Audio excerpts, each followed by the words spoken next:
Dalam nama Bapa dan Putra dan Roh Kudus. Amin. Allah Bapa kami yang Maha Kasih, kami bersyukur kepadamu atas penyertaan-Mu dalam hidup kami. Kini kami mau mendengarkan dan merenungkan firman-Mu. Berkatilah kami agar kami mampu memberi hati dan pikiran untuk merasakan kehadiran-Mu serta sapaan-Mu lewat sabda dan permenungan hari ini. Dan semoga semuanya itu menjadi petunjuk bagi kehidupan kami dan menerangi kegelapan hati kami. Dengan pengantaraan Kristus Tuhan kami. Amin. Tuhan bersamamu dan bersama rohmu. Inilah Injil suci menurut Matius, dimuliakanlah Tuhan. Waspadalah terhadap nabi-nabi palsu yang datang kepadamu dengan menyamar seperti domba, tetapi sesungguhnya mereka adalah serigala yang buas. Dari buahnya lah kamu akan mengenal mereka. Dapatkah orang memetik buah anggur dari semak duri atau buah ara dari rumput duri?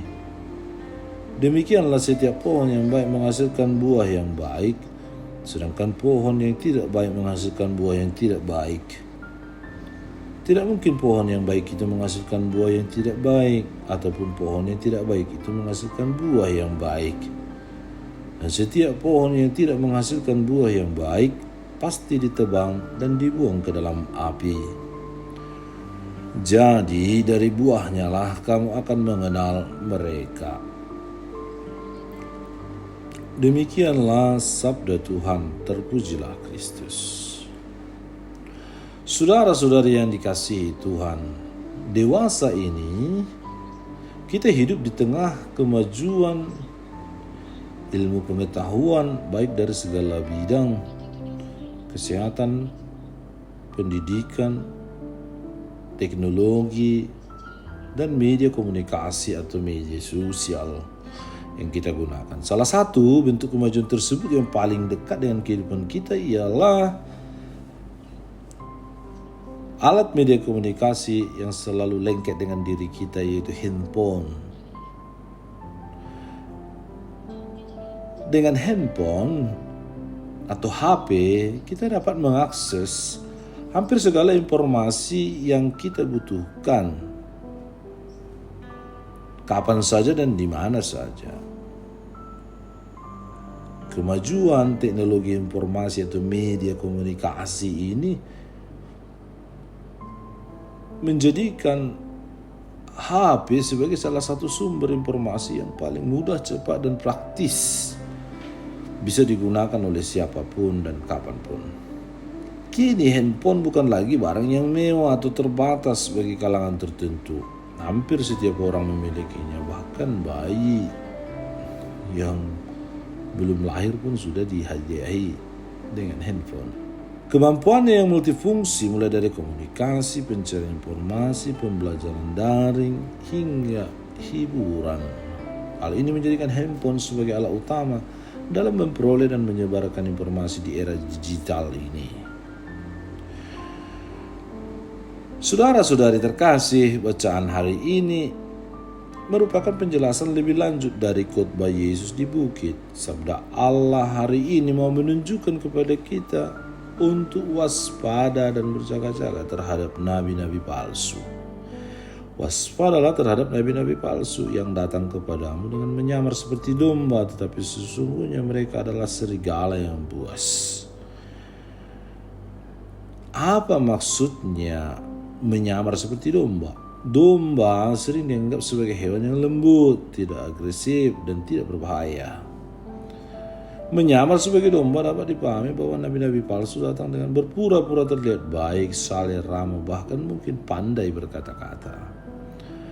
Tapi sesungguhnya niat dan ajaran mereka menyesatkan dan sangat berbahaya. Lalu apa maksudnya sebagai serigala yang buas? Serigala adalah pemangsa domba. Ketika serigala berpakaian seperti domba, itu menunjukkan bahaya tersembunyi. Serigala yang menyamar bisa merusak kepercayaan, membawa ajaran palsu, dan memecah belah umat Tuhan. Ini adalah peringatan dari Yesus agar kita tidak mudah percaya karena penampilan dari luar. Saudara-saudari, apa yang dapat kita renungkan dari bacaan Injil hari ini? Seperti yang telah disampaikan di awal, bahwa pada masa ini atau dewasa ini, handphone menjadi bagian tak terpisahkan dari hidup kita. Handphone telah menjadi konsumsi harian dan sulit lepas dari genggaman. Bahkan ke kamar mandi pun dibawa, dipakai ketika makan, ke gereja, ketika berdoa, ketika bertemu dengan keluarga, saudara, rapat, dalam semua aspek kehidupan. Namun di tengah kemudahan akses informasi melalui handphone, ada sesuatu yang membuat kita lupa sesuatu hal yang penting, yang menjadi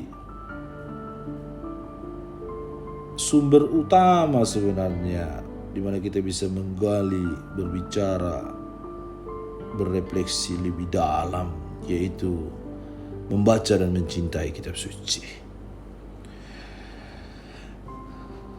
Kita dengan mudah mencari informasi dari HP, yang terkadang pemberitaannya hoax dan simpang siur, dan kita menemukan kebingungan malah saking banyaknya informasi yang kita dapat, sehingga membuat kita menjadi pribadi yang tidak fokus, yang punya pikiran bercabang tak jelas, yang hati dan perasaan kacau.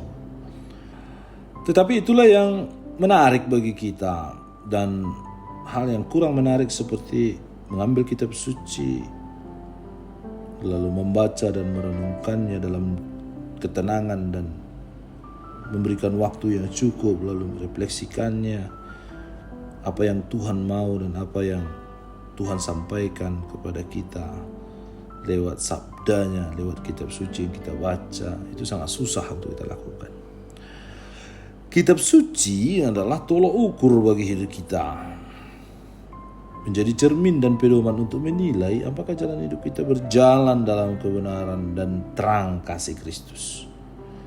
Lebih dari sekedar jaminan, kitab suci adalah kompas kehidupan kita, petunjuk arah kehidupan kita. Kita kuat, kita memiliki